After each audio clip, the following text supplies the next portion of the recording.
You're listening to The Tide Pod, hosted by your friendly neighborhood PhD. Today I'm joined by Lucas Cook, who is an undergraduate student at UC Berkeley. And thanks for joining me, Lucas. I'll let you talk a little bit about your background and where you're at right now with disability and with starting up school and everything. And then we'll just go from there and have kind of a back and forth conversation. Great. Sounds good. So hello, everyone. I'm Lucas Cook.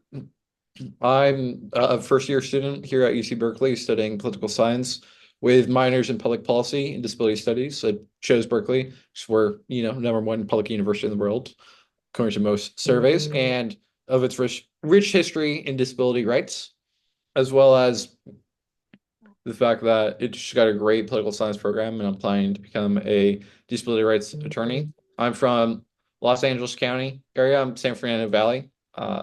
What really got me into disability rights in the first place was the fact that, you've kind of just have people when you're disabled, you just sort of have people always trying to mess with you or deny you your civil liberties, and you always sort of have to fight for yourself. And for me, I've always been good at advocating for myself, and with the bar, with passing the bar and having my legal license to practice the law, I look forward to defending myself and defending my community. So I work at an education rights law firm, Benjamin German, in my spare time as an intern there, and very big on advocating for disability rights. Great. And that sounds so good. I know that there's so many of us that need someone like you getting into this space to help, fight for that, all the different, human rights and needs that we all deserve, I think. And, I think that's really, really great to hear. And you mentioned that you were kind of an advocate lifelong for yourself. Was there ever a certain example or something that happened that made you sort of speak out more, or has it just been day one, just sort of, pushing? So I would say that as a kid, um, the first time that I remember having to advocate, my parents were the advocates for me as a kid. Example being fourth grade, I tried to join a musical theater program, Mhm. and they wouldn't let me in because of fears of the wheelchair. So my parents had to use the ADA in order to convince them to let me in. And I Mhm. got in. I had a great time there. It was all good. I was friends with the owners, and it was sort of this experience of them realizing that I was a person. And a lot of times, what I've seen is people will judge you for seeing you as disabled first before you seeing you as a person first. That's where problems arise. But first time that I probably individually began to advocate for myself, the strongest time was in junior year of high school. I was started taking the bus because of the fact that I had car trouble and had to start going taking the school bus, and I was on the short bus because that's Mhm. the only ones that are accessible. And the fact that it was all these policies were from the 1970s and they hadn't been updated. Right. And because of that, it was put me in a very dangerous scenario where they were having the bus driver manually push my power wheelchair onto the lift. Oh, That's wow. dangerous because the lift, it's going it's like flat once on the ground, but when it raises up, it starts to tilt down. And if your brakes aren't off, you have the chance of sliding off, and that could be deadly. Right. Um, And you're several feet up in the air, right? At that yeah, point, once it, exactly. yeah. You're several feet off in the air. If the bus driver lets go when your brakes are off, then there's no. It almost happened to me once, and that's I got the policy reversed for myself because of that, because I was put in That's this great. Wow. dangerous Yeah. scenario. They also had rules like you couldn't have your power on in the during the bus ride, which is like, you're a wheelchair user yourself. You need to be able to adjust your chair, Right. And recline. and I mean you can switch modes, right? Like you can have just Yeah, the adjustment only. exactly. No, Yeah. it's frustrating. And just the mindset of that these bus drivers had towards disabled students was like very negative, like very Mhm. much a you're not independent or anything. And like I had one of the bus driver aides one time asked me like, "Oh, are like where do you plan on going next year? Are coming here?" And but my high school is attached to a it's called a career and transitional center, which Mm. is for like an adult program for 18 to 22-year-olds. Okay. And that's for those with more severe intellectual disabilities. Uh-huh. And because of that, like I was like, no, I'm going off to college. I'm going to the number one public university in the world. And just like the expectations that they had. And then so I started to look at the rules. I went through, I always get when I get frustrated, I start going, all right, let me see what's actually going on here. Exactly. So Yeah. Do I a deep dive into the did a everything. deep dive, Yeah. got a copy of the handbook online that the bus drivers had, and I was seeing these examples of language telling bus drivers within the manual, Yeah. when you get to know your students, you will see behavioral problems will arise, saying that for every single disabled student, they are going to have behavioral issues. So this preconditioning, even within the handbook, Yeah. is what causes this mentality of bus drivers to see their students I as mean, less if than. that doesn't create like ableism from like the Yeah. start, I mean, that's disgusting to And the handbook is still used the word retard as a medical term is completely outdated really. terminology. They had not been Wow. updated since like I think 70s, 80s probably. Well, I would guess that most schools are probably like that right now as far as bus drivers and policy. Yeah. And I I'm thinking back on I grew up in a really rural area, and I don't remember ever, you know, even being able to get anything changed with the bus rides, and they had the same style lift and everything. And I even there was a park and ride because I had to commute once I started college Mhm. about 45 minutes away, and I rode one as a test run one time to see if it would work, and it literally dropped me over a foot, like it dropped me and the chair unloading. Wow. And luckily, I don't know how I didn't injure something, and my father was with me, and his foot was close to being Hmm. crushed, so I totally get where you're coming from there. Yeah. And they also this policy called Adult to Receive, Uh-huh. which is it mandates that for every disabled student that you have to be picked up from the bus stop by your guardian. This isn't a Hmm. rule for non-disabled students. This is like if you get to the bus stop, you get dropped off, you go into your own home on your own. No, they require you to be seen, like the guardian had to be at the door in order to get you out. So Uh-huh. being from Los Angeles County area, you've got parents who are working, both parents working jobs because of how expensive it is to Mhm. live in LA. So it's not like economically feasible with this, and it then forces parents to have the hard choice of deciding whether or not they have to take the extra time of dropping their child off, which makes it more difficult to find work for those hours, Mhm. or like having to take the bus and trying to work with that. So it creates its own problems in doing so.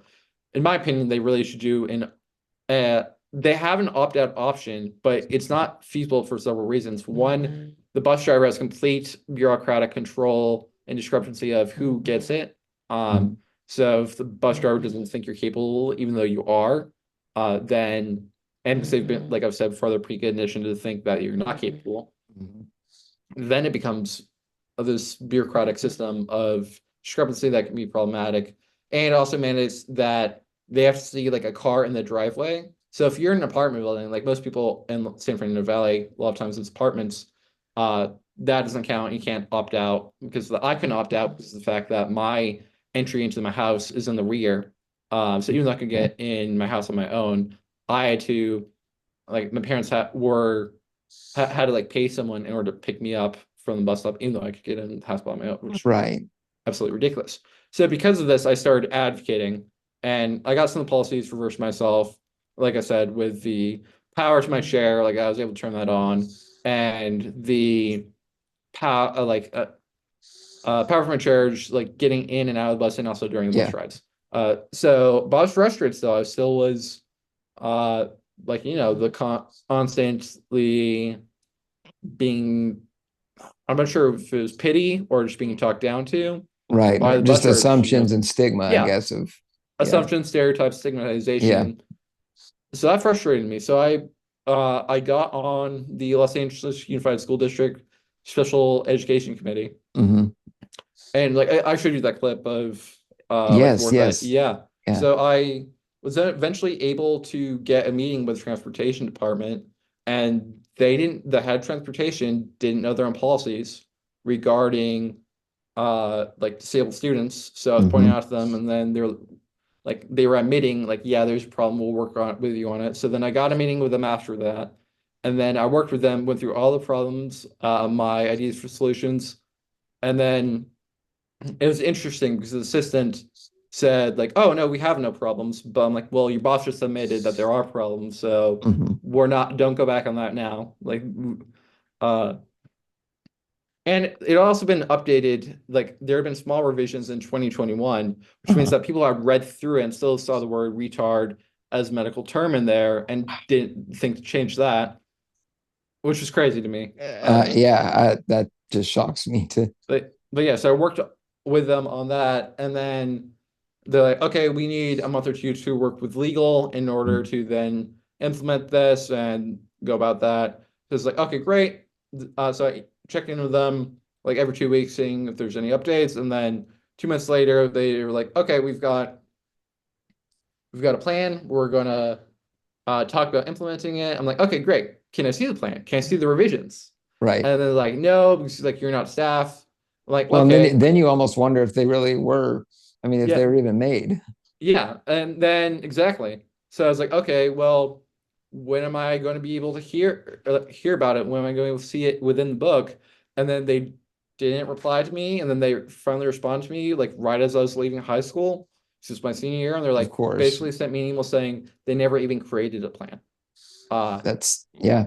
And so to this day, Los Angeles Unified School District still has these antiquated terminologies and all these outdated policies that they still have yet to update, even though they know Well, it's the done. parts of it that you were able to get reversed as far as the buses and everything, so that didn't happen, or did that Well, it happened for eventually? myself, but they're Okay, still doing it to other disabled people right. and other members of the And so community. they So probably it's a case by case thing then still at this point, right? Like it's yeah, case by yeah, case. yeah. So really, I mean, that's no solution at all. That's still just leaving the same language in there unless someone comes along and fights them on it. Yeah. Yeah, That's really what it is about from my experience with LUSD. And I've heard this a lot of time for larger school districts as well, where they are just like, they've got these really biased rules and policies regarding disabled students, hoping that no one challenges them. right. Uh, and and when people do challenge them, like then it goes to due process oftentimes and court battles. Um, and oftentimes the parents end up winning, and all the LOC's done is they've wasted money in attorneys' fees that they could have spent on providing services. So Right. I had two of my own court battles with them over physical therapy hours when I was Hmm. in preschool. And that's school provided therapists that were working with you. Physical therapist, yeah. Uh-huh. Yeah. As part of IDEA, you were given Right, physical right. therapy So hours. they were Yeah. providing that. Yeah. Yeah, well, because I've got spinal muscular atrophy, so Right. they're trying to claim that because of my spinal muscular atrophy, I was unable to make gains, even though other physical therapists that I've had have said, like, yeah, you completely are able to make gains. Yeah. Yeah. And so, like, the attorneys that we hired brought in like a physical therapist to do their own evaluation, and it was like, yeah, I Hmm. can obviously make gains. So we ended up winning. And But because of that, everything is a fight, really. I mean, yeah, it's they yeah. spent like they spent more money on their own attorney's fees and my attorney's fees than they would have if they just give me the physical therapist in the first place. Right. So yeah, Right. And I can't help but thinking so many of these issues could, be circumvented or fixed without even going through this legal process and spending this amount of time and financial resource. I mean, it's doing nothing to save or to change it. It's yeah, just to basically sweep it under the rug once they do it for one case. And exactly. And yeah, oftentimes they'll try to settle cases, of and when they course. settle cases, which most with a lot of lawsuits, majority of lawsuits, they're all settled, no matter what category you're in. But what they tried to do to me, and what I've heard from other people, Mhm. is that they'll like put a which like no fault clause in it, saying that it was like, oh, it's nobody's fault that we're going to do process, that there's an argument, that it's all fine, okay, it's perfect as it is. And what that does is that just shields them. That Mhm. provides a legal shield for them to say, oh, we did nothing wrong, and Right. prevents and in a settlement. you're oftentimes not allowed to talk about it. So it prevents people from getting the word out of the abuses that are happening. Mm. Um, so yeah, what's that's the first time that I started doing I would say I began my advocacy journey was with that. So Yeah, well, that's it's early on, and I know there's so many things like that that happen, to students as they're going through, and then obviously that branches out to college too. And I'm thinking about some of the insurance issues as well with power chairs. You're using a power chair currently, yeah, or 2 year okay, battle with insurance every single time. right? It's And do you were there features that you paid out of pocket with yours at any point? fortunately no, but that was Okay. because uh my dad has union insurance.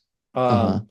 And what we had to do is that on the final appeal, we had to get the head of the labor board involved, like the California Labor Board, in order Hmm. to get them to approve the standing function of my wheelchair. But Okay, so oftentimes that's like you really have difficult that to feature do. for the standing component too I then. do on this chair. Yeah. Okay. Yeah, I paid out of pocket for two different elevators on my wheelchairs, and I think I don't know if it's been completely passed on getting that approved. I know there were some legal, changes that were done there. Are you familiar with like that process and how that came about at all, or? Yeah, I think there was now FDA like approved elevator function, so that way they have to legally pay for the elevation insurance companies too. Right, Um, right. so yeah. But for me, Yeah. in my personal opinion, is that education is the primary focus that there needs to be for the disabled community. Because of the fact that, for me, another court battle that I almost had to have, but luckily ended up not, because I ended up getting into a charter school from kindergarten through 8th grade, was my transitional IEP team, which is supposed to be protecting my right to have a free, appropriate public education, which is what it says on IDEA. Mhm. They tried to put me at Locrance, which is a special education center. And one of the arguments for it is it said, oh, it'd be great for the other students because I'll be one of the only people who's verbal. So that completely would have taken me off the college track. Right. That would have completely disrupted my education. And I don't have any I don't have any intellectual disabilities tied to my physical disabilities, Hmm. and that like completely would have taken me off the track. And so if they were doing it to me, I'm sure they're doing it to other students as well. And Definitely. if we're not being educated, uh, that leads to a lack of employment, that leads to a more stronger need on reliance for government assistance, which leads to a lack of independence. Hmm. And that's completely problematic, as I'm sure you know, Definitely. because you've got those Definitely. experiences too. Yeah, and I find that the language that you have to use to get things approved, even from just a few things I've seen with, trying to get insurance to approve the features I do have on my chair, it's just a constant fight. I feel like every single small issue, seems to be overblown and complicated with disability. So, Yeah, I know it's frustrating for so many people. And so you're in policy, public policy and disability studies for your degree now, minors. right? Yeah, Yeah. yeah. So So what is I've got this. the classroom experience like as far as accessibility and working with, like the professors' access to the whole college environment? What is that like for you? So it's interesting. Oftentimes, like Berkeley is a very old campus, but it's the start of the disability rights movement, essentially the city itself, not necessarily the school. There's been made great strides to try to make it accessible. And most of the classrooms are accessible, and if they're not, then they oftentimes will change the class to one that Mhm. is. So it's great. There's only one class I've ever been had an issue with. That's actually one I'm taking now, where it's disability in women is what the class is called, and the professor Mhm. is also a wheelchair user. However, Okay. we ended up in a classroom where to get to the lecture, like in order to get to the place where the teacher gives the lecture, it's not accessible. There's only stairs. So we're trying to find a different classroom right now, but that will probably get resolved quickly. So Okay. So the class is still going to continue on, and once you change to a new classroom, then yeah. Well, we're making it work right now too. It's just a little uncomfortable, but like is you know, that the what's sales the community, we're solution like? very Did you go to a virtual option mostly for now, or how did you? yeah. It's kind of the teachers. The teacher and I are both at the top, so I'm like everyone sort of turned backwards in their seats facing the teacher. Mm. So hopefully we get that fixed soon. But the stable community will make it work with what we got. So Right. I feel like we're masters at adapting to the yeah, surroundings, for sure. exactly. Yeah. What do you say is like something that you do that would like help navigate something that a non-disabled person would think would be really easy to do? Like what inventions and tools have you or That's strategies? it's as far as like the academic setting, um, one thing I noticed all the time is the push buttons getting in the buildings Yeah. were either too high, they were in like the corner where I couldn't reach it. Some of them were in a position where if you press it, the door actually swings into the wheelchair, and Oh, can yeah. damage it that way. That's one of the big ones. And then once you get in the buildings, obviously none of the other rooms have any kind of accessible doorways, right? So, Hmm. I mean, and I don't know what the answer would be. Like, it would be difficult, I imagine, to make every single door in a building, have an accessible button. But um, I was fortunate enough there was a push button installed into my graduate office, and my work was computational, and so I needed just to open office space, and luckily I had enough people, that myself and them were able to make enough noise to get a push button installed, and it actually had a external remote too, so you could essentially press it and it would just open for me, so that was one of the big ones. I feel like that there's so many examples of those buttons that are installed in the wrong place. And even there was a brand new building, um, like it was entrepreneurial focused, and you know there was not a single push button door installed, like when it was built, and it was built, when obviously those tools were available. So that was another thing. I kind of brought it to their attention, and some other, people helped me fight that, and they finally installed it.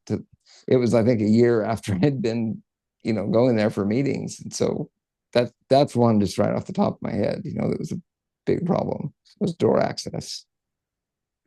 But Yeah. what about you? Was there any tools or anything like that you Not experienced? a not necessarily at school. I've been fortunate enough where Berkeley, because of the fact that you've got a lot of people at Berkeley with disabilities, most of the Hmm. buttons are work and they're far enough away where you will get swung into with the door and they're placed really efficiently. And they also have like kick functions as well. So Oh, it's you don't wow. just have something that you just as a push button. Some buildings are like that, but you also have like panels sort of that are like that big, and then basically like from the like a, a person who can walk waist down Uh-huh. the ground. So you can also hit it with like your feet. See, Um, that would change so much, I feel like, yeah, on campuses. Yeah, I didn't didn't really have anything like that much. but in terms of inventions that I've used before, so I used to use in order to reach the cupboards when I'm at home to get a Mhm. mug down, I've got a Swiffer thing that essentially what I'll do is I'll use the length of it to expand it out, and Mhm. then Kind of that telescoping yeah, feature, yeah. yeah. So the telescoping feature, and then because the Swifter part of it itself is sort of like a T, makes a T shape like that. I'll use Hmm. one end to go into the mug and then turn it upwards and then lift it Oh, up nice. and then bring it back down. So Nice. uh Well, you could be an engineering student then if you're, you know, making these things, changing them and using them for different purposes. yeah. Yeah, that reminded me too. I guess one of the simplest ones I had was actually a cap. So like I would Mhm. use like a cap I'm wearing now. I would use the front of the rim to actually press the elevator button to open the door and go in. Oh, And so nice. that was one of the very basic. And I was adept at it. I could turn on light switches. I could, Mhm. figure out ways in, like through doorways or opening things. It's kind of interesting. Sometimes the simplest tool helps. Yeah. Other Um, times with, push doors where you just go to like the bar, what I'll do is yes. I'll lean my chair back Yep. so that way the headrest is sticking out, and I'll back it up so that way the headrest pushes it when I'm backing up. Oh, nice. Because sometimes those doors are too stiff and you can't get it. So Definitely. Has your chair ever been damaged or anything? Have you broken anything on on it with that Uh, approach? not from that, no. Yeah.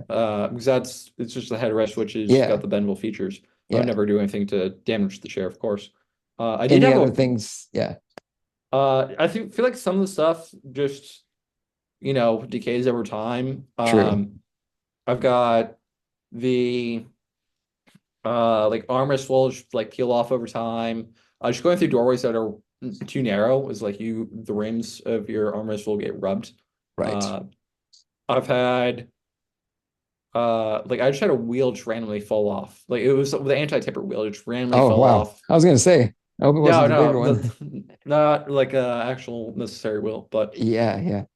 But well, I still, mean, anti-tipper is still necessary, but that was just like it was a weird thing. I had to get that fixed recently. yeah. Um, Are you what type of chair do you use right now? Is a I use a permobil or okay, permobile. Yeah. that's what I have too now. But my first couple were Invacare, and so my those little wheels that were stabilizing on the back constantly were like pieces were getting torn out when I would go over like rocks or anything. So it was, Mhm. that getting torn apart. And then they had those sort of a foam armrest, which is great for comfort when I'm typing or whatever. But when I would go through a doorway, those armrests would typically Tear. catch, Yeah. and yeah, just chunks of foam would start falling off basically. So, um, So, it's annoying when you have to get in somewhere and your chair is being damaged in the process. yeah. But that's what it takes sometimes to get in. Mm. Um, yeah. Are there other examples? Um, I guess where you had to self-advocate beyond school? Like, are there any that really stick out in your mind that you were fighting? I feel like it's just in general, it's a fight for everything. It's a fight for social inclusivity. It's a fight for uh education, like I mentioned before. It's a fight for basically everything that you're doing in life, even just getting the door sometimes because the Mhm. place not be accessible. So you have to think like, oh, how do I get in? Like if you bring your own ramps to a house party. Right. Um, Right. What is that process like for you going to public places? Like, have you been able to sort of coordinate it with the person that's hosting and figure out a way to get in, or is it yeah, typically oftentimes I'll coordinate with the person on how to get in. uh I've got two long ramps that I'll use. A lot of the places in Berkeley, the houses aren't accessible. yeah. So I've got two long ramps that I'll use, and then Are I'll those sort of like the threshold like 4 to 6 inches or something going in? yeah. Yeah. So oh no, it's a lot like I've gone So these are over like flights of like yeah, multiple flights of stairs. stairs type Okay. thing. Then I've gone into house parties before, and it's been great. Just had fun with friends. Yeah. So yeah, I'll definitely try to make it work. I actually went on retreat with some friends before finals week, and Uh-huh.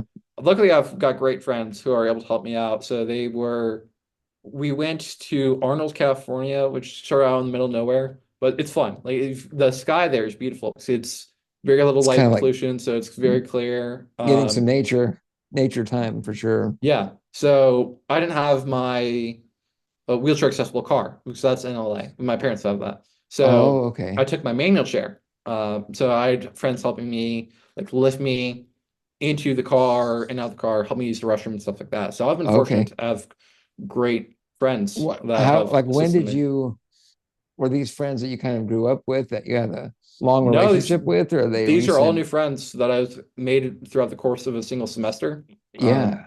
So yeah. How was that process like? Did you meet them at social events and classrooms, kind of a combination, or what was that? I've sort of a combination. So I've got some friends that I've just met from Hmm. going to small parties. I've got some friends that I just made from on the first two nights here at the dorms. Hmm. They hosted social nights where I just made friends through that. We're just Yeah. people I enjoyed the company of they enjoyed my company. So we are just like we made good friends. I have one friend that I made just because the same we stayed in the same hotel before we Hmm. came here. And just like we met in the lobby and it's like hit it off right away. Nice. And then these friends I met through, I'm a part of a pre-law club. So I made friends through that. Uh-huh. And there's a pre-law club that went on a retreat with each other. And we had a great time. So So basically, it's kind of at the point where once you got there, you were participating in like as many things as you could get to, and then meeting friends organically that way.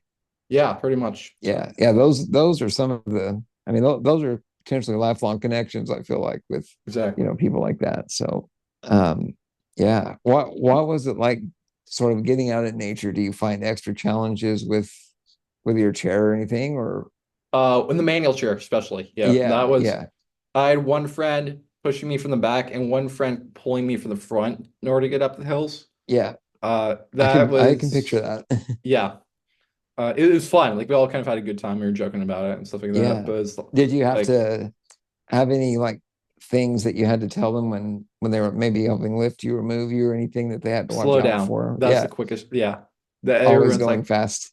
everyone's going fast.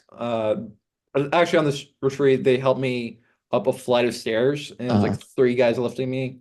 And like we were having a good time, and it was there. I'm very thankful for them assisting me, and it was a great experience. But when pushing the mail chair, this is with everyone. I have to be like, slow down. Like mhm. we're not running. People will be like, "Ooh, chair, run fast, wheels." Wheels. Yeah, Yeah. yeah, I could Uh, see that. Well, I know that with a power but chair, that would never happen with no. all Yeah. that. So yeah. And so you mentioned that your parents have your accessible vehicle. So on campus there, you use public transport to get anywhere, or what is If that I want to like? go to San Francisco, I'll use Uh, public transit. I'll use the BART system, or I'll take the bus because I've had to go to Oakland area a couple times. mhm. Um, Most of the time I'm in my chair though. It's a good chair. It's going up. Lasts me most of the day. I'll plug in middle of the day sometimes if I need to, Yeah, but most of the time it's good all day. So yeah. it's great. And I'm just able to basically go from one time was I'll go from my dorm to my classroom, which is I'd say about like a quarter to half a mile away. Hmm. And I was able to get there in 4 minutes with the speed of my chair. So it was great. Well, that's nice. They have improved that feature, I feel like, since Yeah. since years ago. Yeah. What about I'd like to definitely see like what else you're involved in outside of your degree as far as like pushing, for policy change and providing, more equal rights for people with disabilities. Like how are you involved outside of the classroom in that? Well, outside the classroom, what I've been meaning to get back into it. This is the first semester I kind of was acquainting myself with college, was getting used to new friends, stuff. And now that I've got that not done, but now that I've Right. experienced that and I've got these friendships that I'm expanding upon, but I've got these already set friendships. And obviously I'm going to build new friendships as you do over time. Mhm. Right. I now have the ability to get back into policy working. Like I was working with you on the Judge Rodenberg Institute, which I really want to Mhm. get back onto. Um, with my initiatives that I really want to take care of are abuse in education systems, and Mhm. whether that's physical or verbal or even emotional.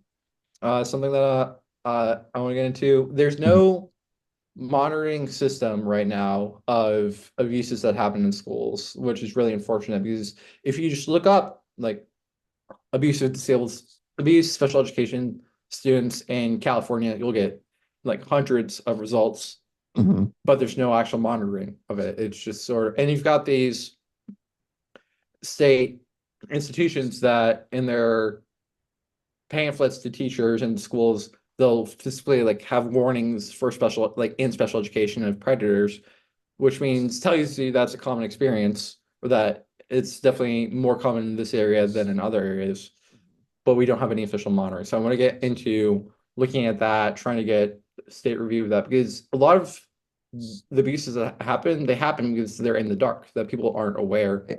of them Right. And there's occurring. no accountability for them like And no stopping accountability. those. Yeah. Right. Yeah. Um, and something I'm also working on is I'm a bit of a history buff. So I've been reading a lot of disability history. No pity, Hmm. I absolutely recommend.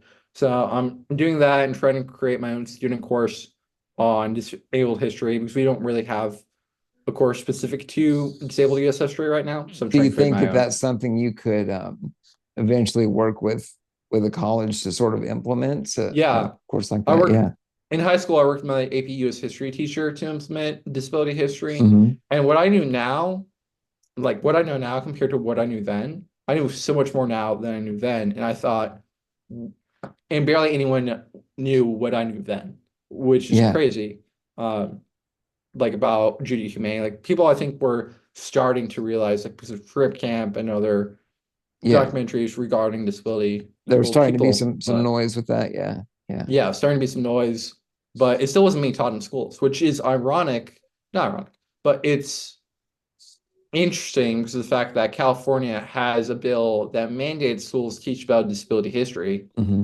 but I wasn't being taught that. I was having to work with my teacher to implement it. So Hmm. there's like you got these bills, but you don't have any follow through. So that's another thing is Right. trying to work on the follow through of implementing Because even the best disability bills, history. if they're written like that, doesn't necessarily mean they're going to be followed.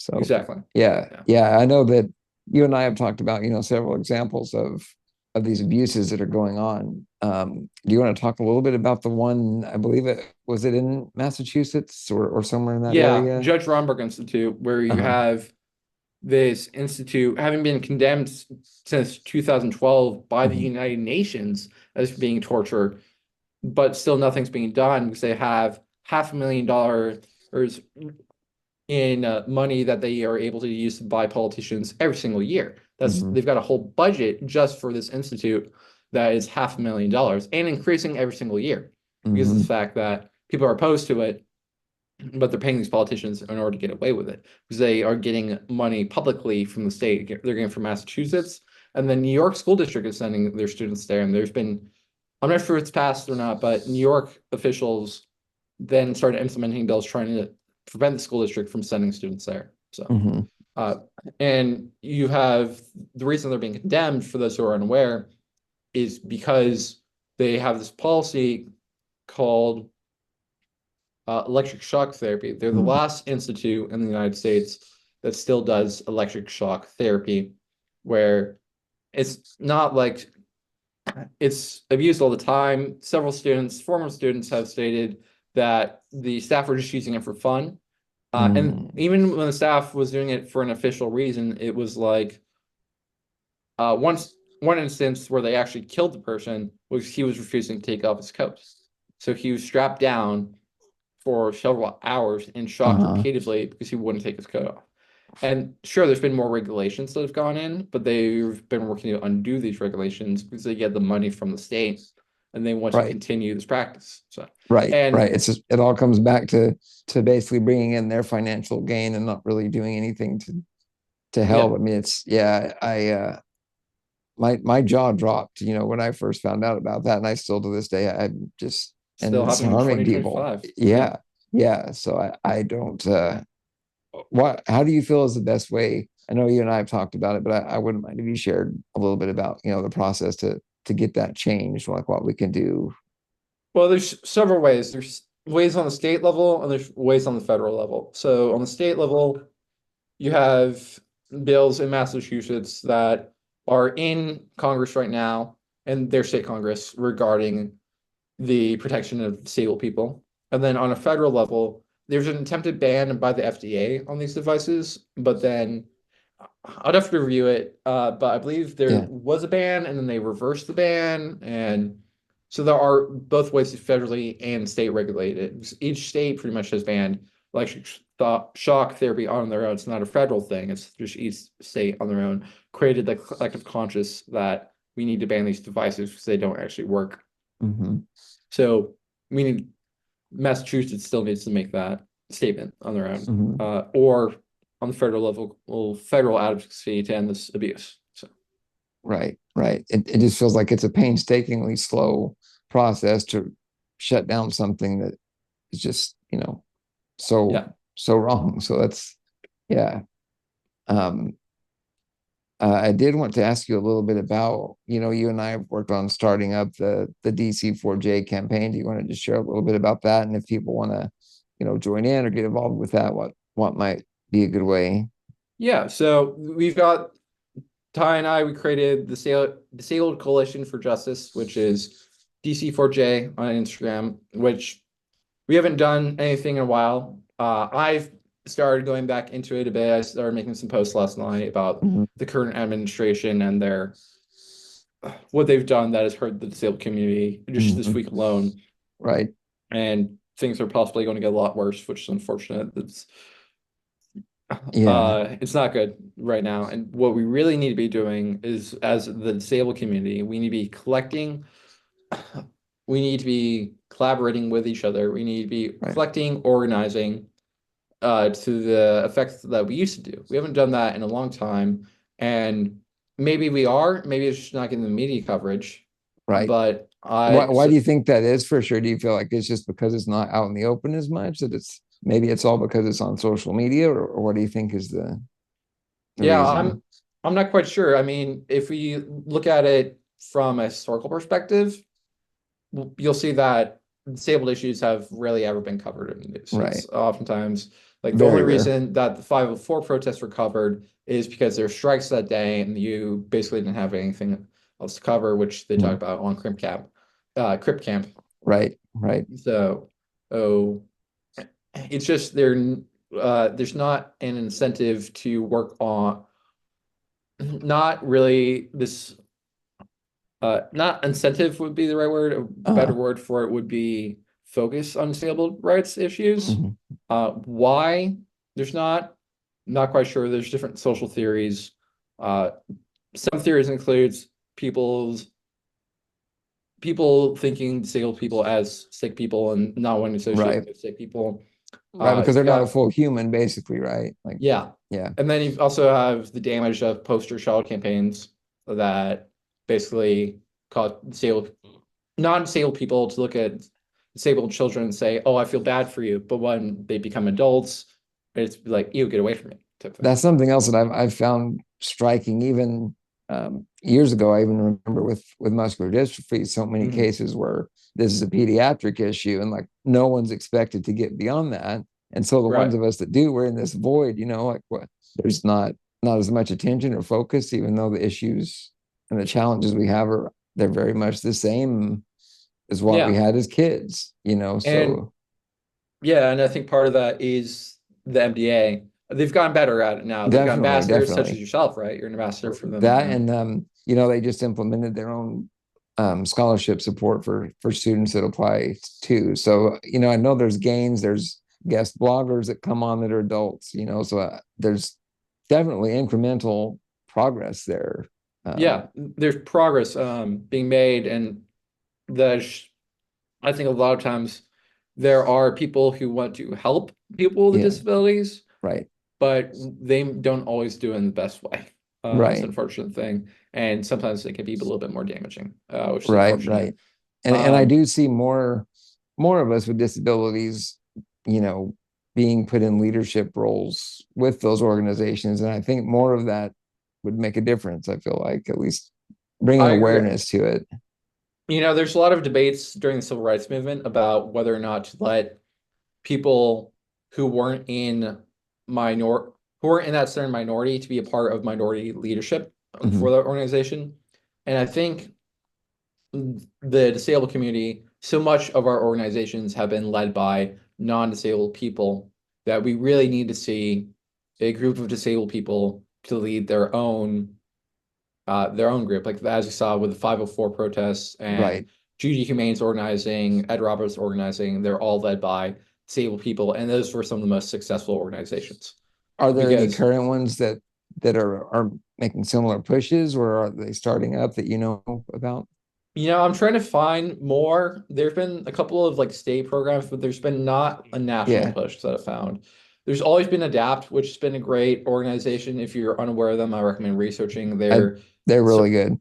yeah, they're sort of the Black Panther Party of the disabled rights movement, where just the speeches alone that they gave at the Capitol protest during IDEA, they're fantastic. I'm really surprised that we don't remember them in our history books.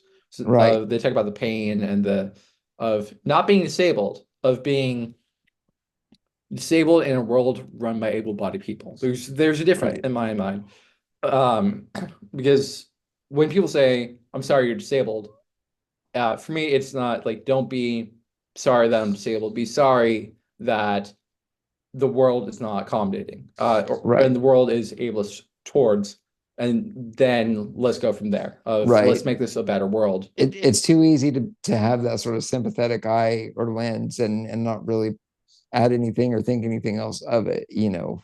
And Mhm. I feel like Mhm.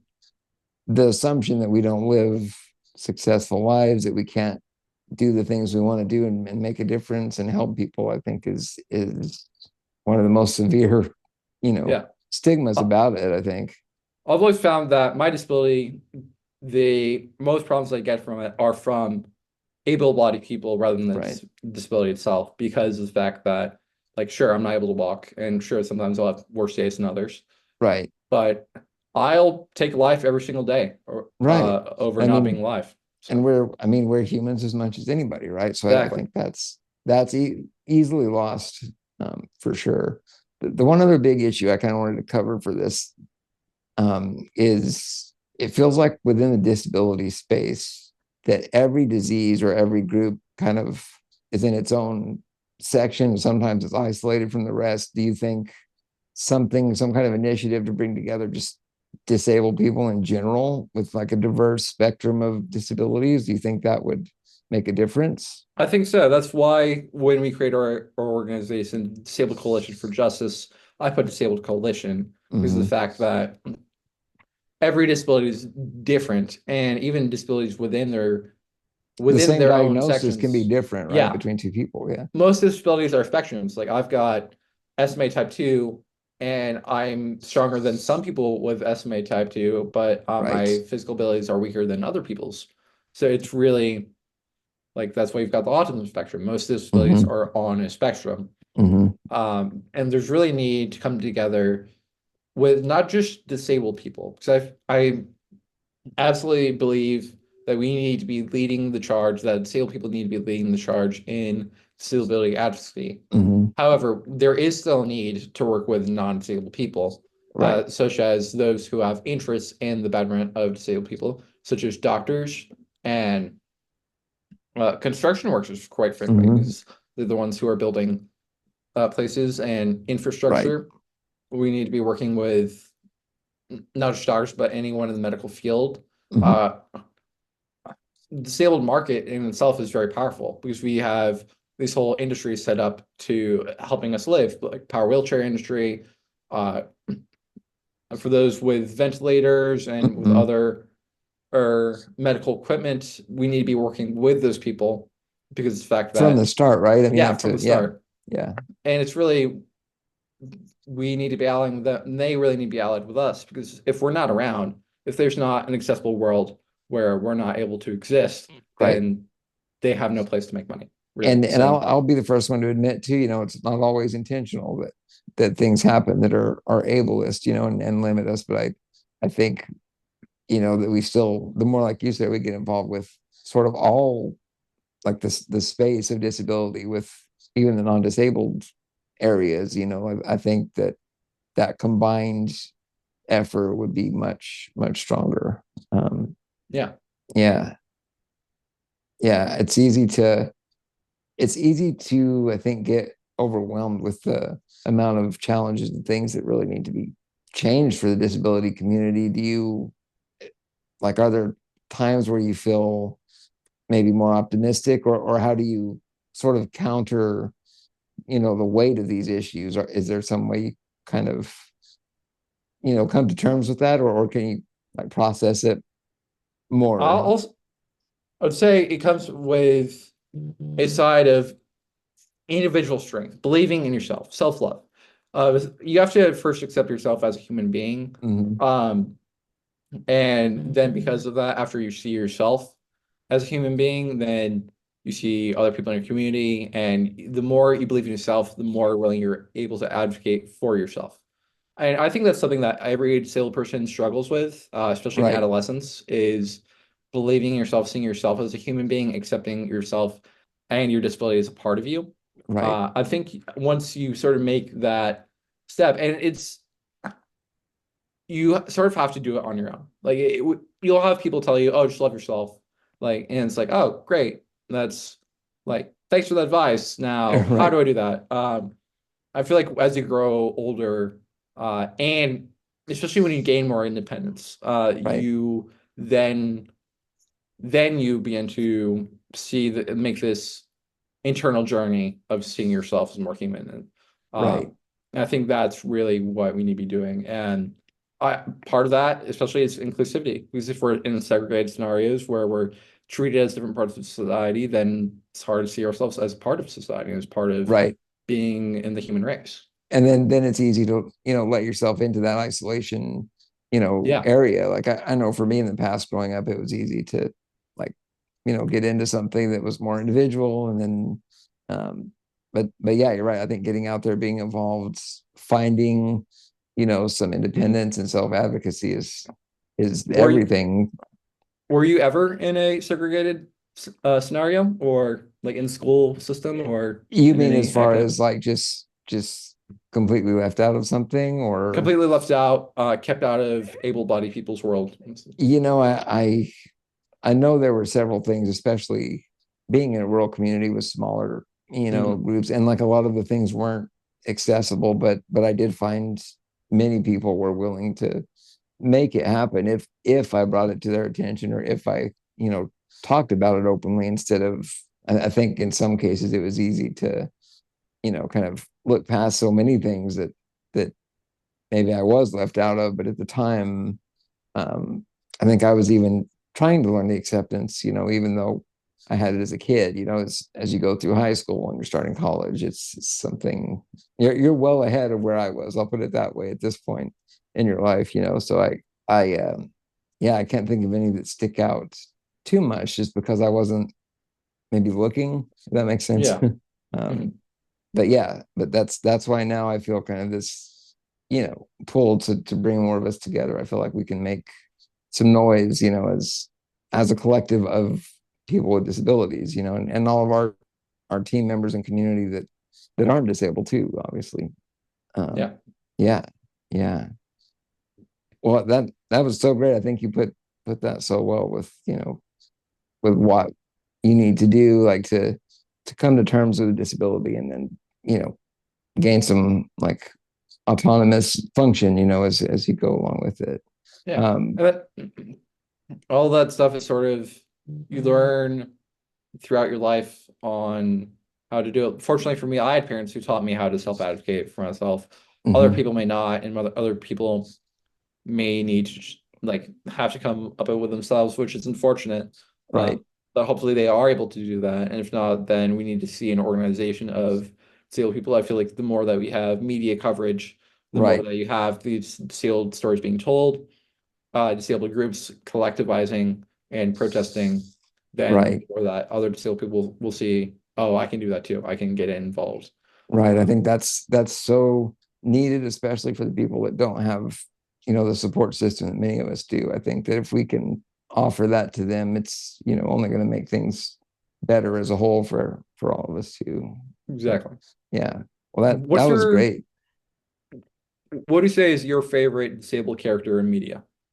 Wow, it's kind of evolved. I think more recently I've kind of been rewatching some of the Daredevil stuff, kind of getting into Yeah. to that side. Obviously, there's new episodes or whatever coming up soon. So that's I like that one a lot, I think it digs into a lot of some of the issues that, are out there in some ways. Yeah, Um, I think Daredevil is a fantastic show.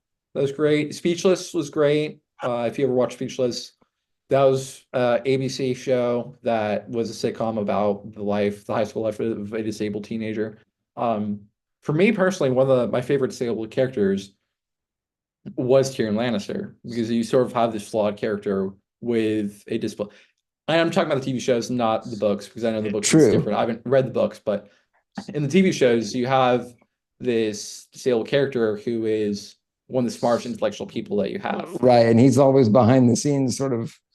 I mean, he Yeah. carries a lot of weight throughout the show, I feel like.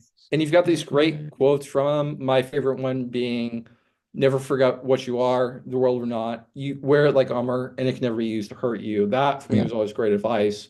And I found very much useful when it came to accepting myself and becoming an advocate. Hmm. And then a mine needs a book like a sword needs a edgestone. That's great. Yeah, I like There's that. What were little your thoughts pieces of of advice. Bran being such a big influence throughout the show? Do you feel like I think Bran was interesting to me. He wasn't perfect. But he also was, and this is coming from the scenario this from the perspective of being born with a disability. So I think that it's a lot different of from being born with a disability than gaining a disability through life. Absolutely. And most disabilities, like you and I, are more rare than other disabled people because most disabilities are gained throughout a person's life. Right, Physical right. disabilities. And it seems like in some ways, do you think that makes it harder to come to terms with, or do you think it just depends on? I think it's hard to say. I don't Yeah, know. I've haven't gained a disability throughout my life. I was always born with it. But right, from what I've seen historically, like reading from reading people's biographies that became disabled later on, it seems like there's a little bit of a harder time accepting your disability because you're used to being able-bodied and right. you're used to like you have these ableist um ideas and thoughts like Hmm. when not So the that you don't when internalized you're ableism is yeah probably stronger yeah I mean in, not yeah, that but like I've had internalized ableism before. I'm sure you true. have too. Oh, definitely. um Yeah, yeah. but like you don't have this way of thinking where like I grew up thinking like okay, this isn't accessible, how do I make it accessible? Meanwhile, like some people who gain disabilities don't have that perspective because they didn't grow Right. up with that of how to make a place accessible, and that leads to sort of despair. But in terms of Game of Thrones, I think that Rand's story with disability is very interesting. Its portrayal of him coming to terms with the disability. I think that's pretty good for the most part. I can't, there's nothing that really comes to mind that much. It's been Yeah. a while since I've seen the show, Well, but yeah, yeah. And yeah. I was going to go into some other details about it, but Go spoiler ahead. alert, Yeah. someone might have not watched it yet, so I won't That's a good go point. too far. Good point. Yeah. Yeah. But yeah, that was great. Like I appreciate it, Lucas. I'd love to have you on again in the future. We could probably talk about many more issues going on, and Great. um Sounds good. how do people reach out and connect with you if you want that to share that information? Sure. If you message Ty, let him know that you want to get involved with me, then he can forward you my contact information. And that will be great. Perfect. So yeah. Yeah. And follow DC4J on Instagram. If you message the account there, I'll message you right back. Right. Okay. Perfect. That sounds good. Well, I appreciate it, Lucas, and I'll look forward to talking to you soon. Look forward to talking with you soon. All right. All right.